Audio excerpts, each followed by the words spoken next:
Examples को देखते हैं। ठीक है, दूसरा जो मेरा एग्जांपल है ये है नायलॉन 66। ठीक है, नायलॉन 66। ठीक है, चलिए इसको देखते हैं। तो नायलॉन 66 जो है दो तरह के मोनोमर के मिलने से बना होता है। ठीक है, चलिए देखते हैं। पहला इसमें जो मोनोमर होता है वो होता है हेक्सामिथाइलिन डाइमीन और दूसरा जो होता है एडीपी केसेस होता है।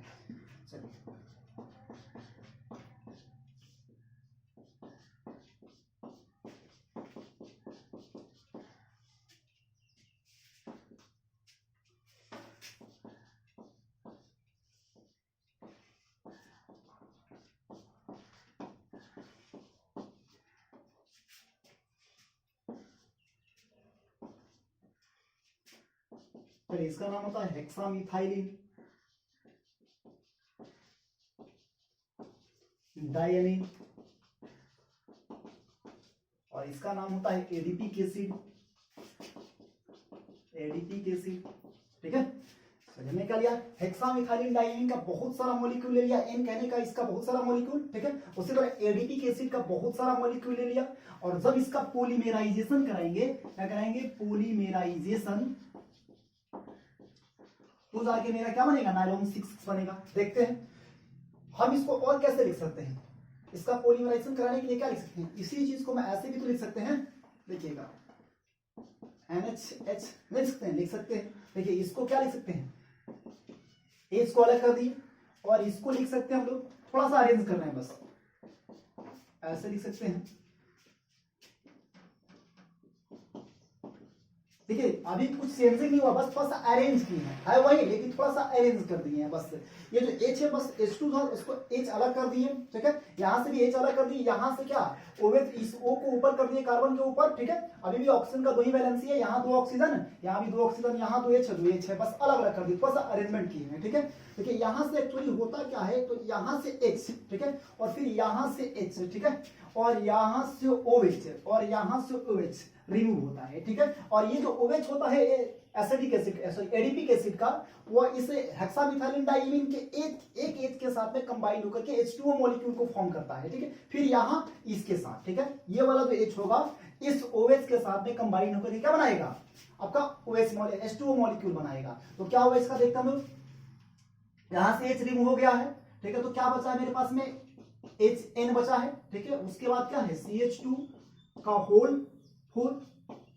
ठीक है, और देखते हैं यहाँ NH बचा है मेरे पास। ठीक है, उसके बाद COO CH2 का होल 4। ठीक है, इधर देखिए CO बचा और यहां से OH रिमूव हो गया।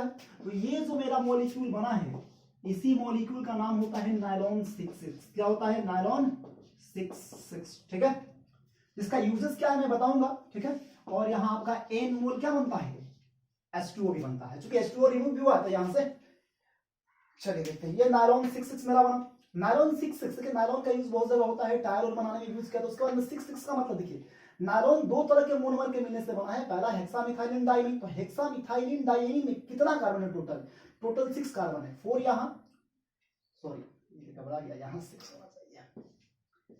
ठीक है, यहाँ 6 होना चाहिए। देखिए यहाँ टोटल कितना है, 6 है, यहाँ भी 6 हो। ठीक है, ठीक है, इसमें टोटल कितना कार्बन है, 6 कार्बन है। इसमें कितना कार्बन है, टोटल 6 कार्बन। कैसे, तो यहाँ 4 कार्बन, ठीक है, और यहाँ एक और एक यहाँ। ठीक है, CH2 कहने का मतलब क्या, CH2 का होल 4 लिखने का मतलब है, ठीक है, ये CH2 कितना बार है, 4 टाइम्स है। ठीक है, 4 टाइम्स है। ठीक है, ऐसे। ठीक है, उसी तरह CH2 कितना टाइम्स है, यहाँ 6 टाइम है।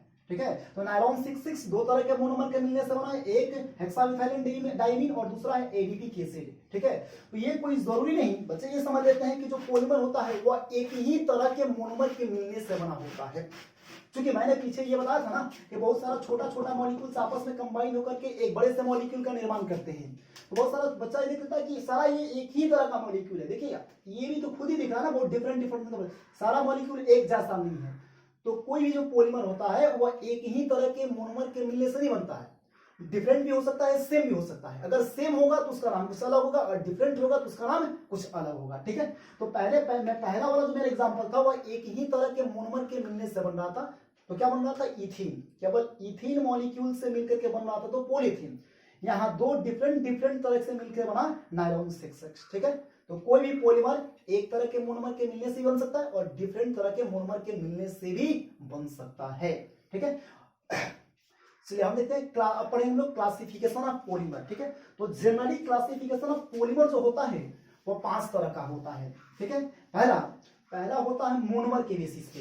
ये जो दो तरह का यहाँ मोनोमर बार बार बोल रहे थे, मोनोमर होता क्या है, जो पॉलीमर के फॉर्मेशन में बार बार रिपीट करता है उसको क्या कहते हैं, मोनोमर, या जो पॉलीमर के फॉर्मेशन में पार्टिसिपेट करता है। अभी मैंने लिखा था नायलॉन 6X, तो नायलॉन 6X में दो तरह के मोनोमर थे, बोले थे ना, तो एक था हेक्सामिथाइलिन डाइमीन और दूसरा था एडीपी एसिड।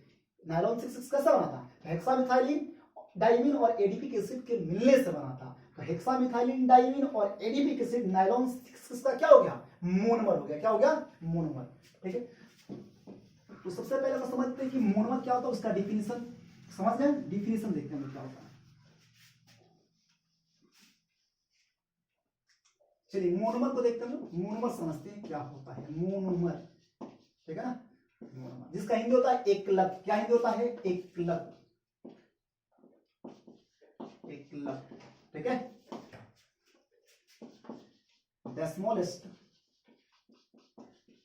स्मॉलेस्ट रिपीटिंग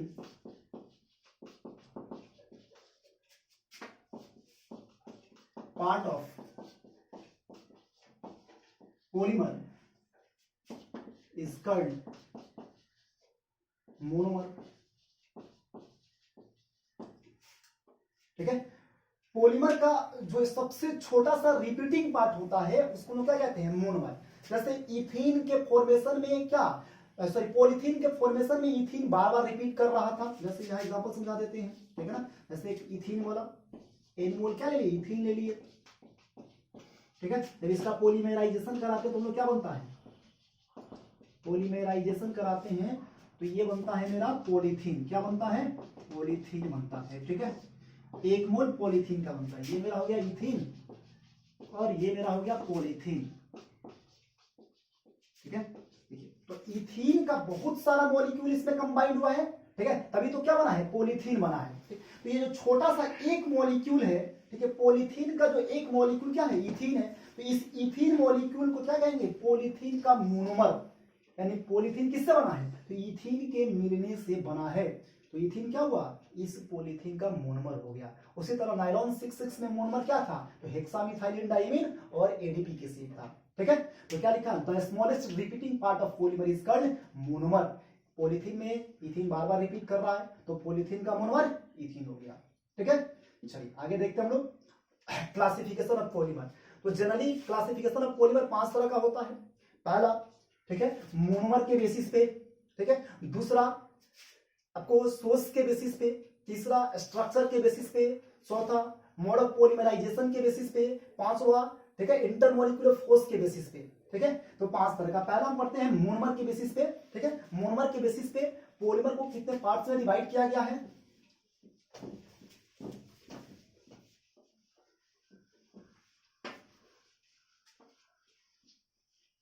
चलिए देखते हैं हम लोग।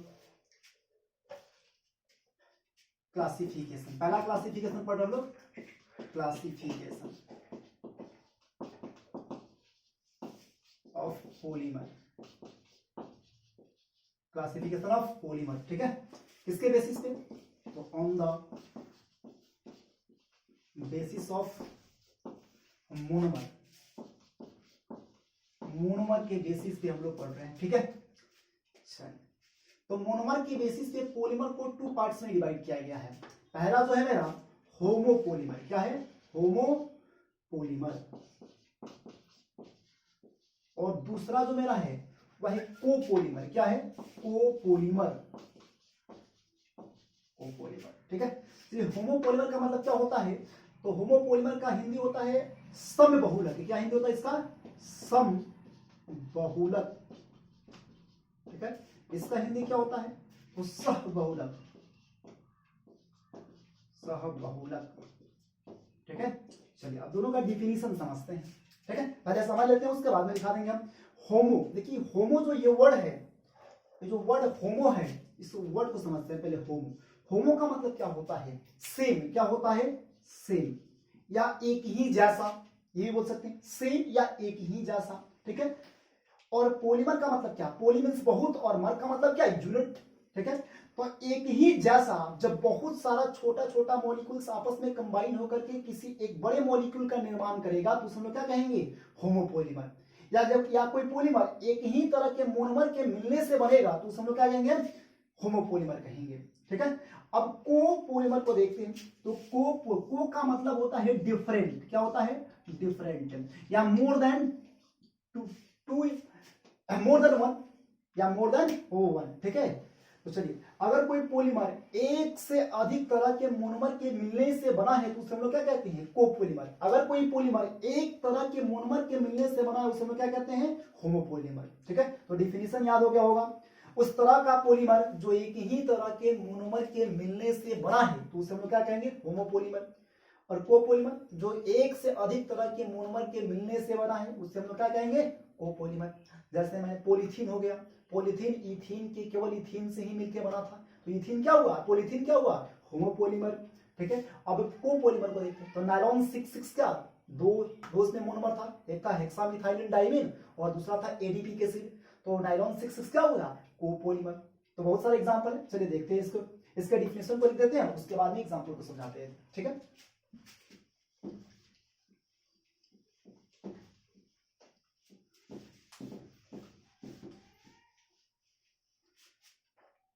चलिए पहला समझते हम लोग पढ़ते हैं। पहला है मेरा होमो, एक नंबर है होमोपॉलीमर, इसका डिफिनेशन लिख देते हैं। होमोपॉलीमर समझ गए लोग, जिसमें एक ही तरह का मोनोमर हो या जो एक ही तरह के मोनोमर के मिलने से बना हो, ठीक है। तो क्या लिखेंगे, एकदम सिंपल वर्ड्स में लिख रहे हैं,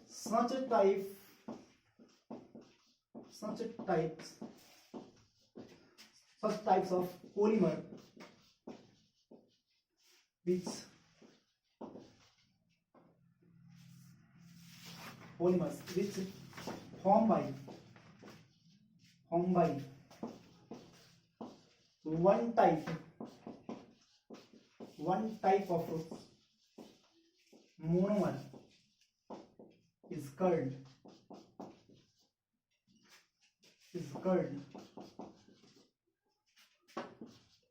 होमोपॉलीमर। देखिए सिंपल सा, एकदम सिंपल सा difference, such types of polymer which form by one type of monomer is called homopolymer. उस प्रकार का पॉलीमर या इस प्रकार का पॉलीमर जो एक ही तरह के मोनोमर के मिलने से बनता है या बना है उसे हम लोग क्या कहते हैं, होमोपॉलीमर कहते हैं। क्या कहते हैं, होमोपॉलीमर, ठीक है। एग्जांपल आपको समझा दें, एग्जांपल में क्या हो जाएगा, तो एग्जांपल आपका इथीन हो जाएगा, ठीक है। आपका नायलॉन नहीं होगा, इथीन हो जाएगा, सॉरी पॉलीथीन, इथीन तो मोनोमर हो गया ना, पॉलीथीन हो गया। उसका बाद पीवीसी हो जाएगा, पीवीसी का मतलब है पॉलीविनाइल क्लोराइड, जो बहुत सारे पाइप से लिखा रहता है। अगला आपका हो गया टेफ्लॉन हो गया,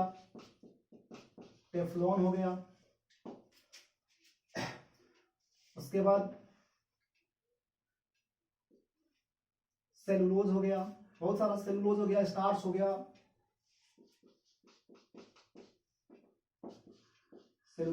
स्टार्च हो गया, इसी बहुत सारा जो एक ही तरह के मोनोमर के मिलने से बना उसे हम क्या कहते हैं, उसे हम लोग होमोपॉलीमर कहते हैं, ठीक है। चलिए अब हम लोग देखते हैं कोपॉलीमर किसे कहते हैं, ठीक है। कोपॉलीमर समझा दे,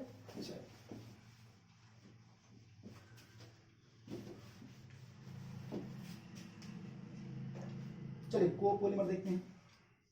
डिफिनेशन बता चुके हैं पहले, जो मोर than one type of monomer के मिलने से बना हो, जो एक से अधिक तरह के मोनोमर के मिलने से बना हो उसे हम क्या कहते हैं, कोपॉलीमर। हिंदी में बता दिए सहबहुलक, क्या हिंदी होता है, सहबहुलक। तो क्या लिख सकते हैं, such types of polymers which form by more than one type of monomer is called copolymer.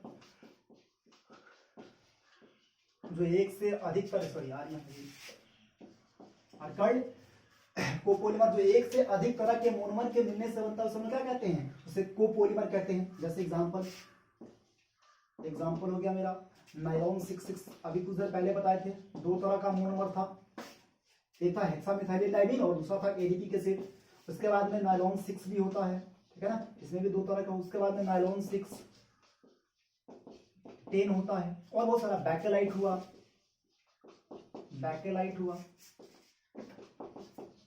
बहुत सारे एग्जांपल हम लोग देखेंगे, ठीक है। सारे एग्जांपल्स को पार्टिकुलर एकदम करके पढ़ने वाले, तो वहां समझ आ जाएगा किसमें कितना मोनोमर है, ठीक है।